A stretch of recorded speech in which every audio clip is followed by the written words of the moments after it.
আসসালামাইকুম এভরিওয়ান। বাসায় 31st প্রোগ্রামের প্রিপারেশন চলতেছে। আমরা সবাই আসলে 31 বারবিকিউ করব, সেই প্রিপারেশনে সব ধরনের কেনাকাটা করতেছে, আর সেই ধরনের সবাই কাজও করতেছে। আর এই যে হচ্ছে কয়লা কিনে আনছে বারবিকিউ করতে। বারবিকিউর মেশিন আমাদের অনেক আগে থেকে আছে, এর আগেও আমরা একবার করেছিলাম।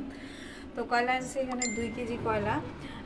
2 কেজি কয়লা আমি নিজেই খুঁজে বড় বড় দেখে আনছি, এখন বলতেছে এটা ছোটো, এই জন্য কয়লাটা ভেঙে ছোট করে নিতেছে। এর সাথে আমরা যেহেতু মুরগির ব্রয়লারের বারবিকিউ করব, ব্রয়লার কিনছি, যার সাথে বারবিকিউর যত মশলাপাতি, আসলে আমি একা না, সবাই মিলে একটা চাঁদা ধরে আমরা প্রোগ্রামটা করতে চাইতেছি। এর আগে আমরা ছাদে বোম টোম ফুটে একটু গান টান বাজাইতাম, কিন্তু এবার মনে হলো যে আমরা একটু বারবিকিউ করি, সেই জন্য আমরা মানে প্রিপারেশন নিচ্ছি। আর হচ্ছে মুরগি, এখন আমরা মুরগিটা যে সাইজ ওইভাবে কাটবো। আসলে যে সাইজ বলতে আমাদের বাসা যেহেতু লোকজন বেশি, পুরো একটা ফ্যামিলি, মানে বিশাল বড় ফ্যামিলি, সেই জন্য মুরগি মানে আমরা ছোট ছোট করে কাটবো। কারণ আমরা তো শুধু বারবিকিউ করবো না, সাথে কিছু মানে নাস্তার আইটেমও রাখবো, যেমন লুচি, কোক, এর সাথে আবার একটু আনন্দ ফুর্তির জন্য বোম, কালার ফেস্টুন, ফানুস, তারাবাতি, এগুলো না হলে কি চলে। তো সব বাজেটটাই আসলে একসাথে ধরা হয়েছে, সেই জন্য আমরা মুরগিটা একটু কম কিনছি, যাতে মানে সবাই জাস্ট এক পিস করে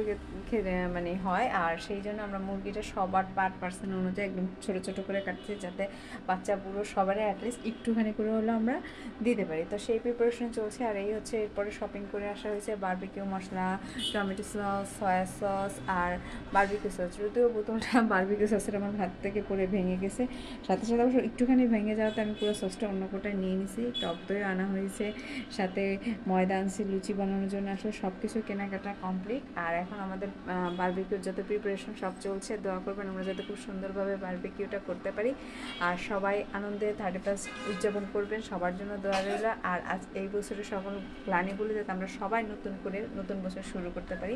সবাইকে অগ্রিম নতুন বছরের শুভেচ্ছা, হ্যাপি নিউ ইয়ার, ভালো কাটুক 2025, এই শুভকামনায় সবাই দোয়া করবেন। ভালো থাকবেন, আল্লাহ হাফেজ।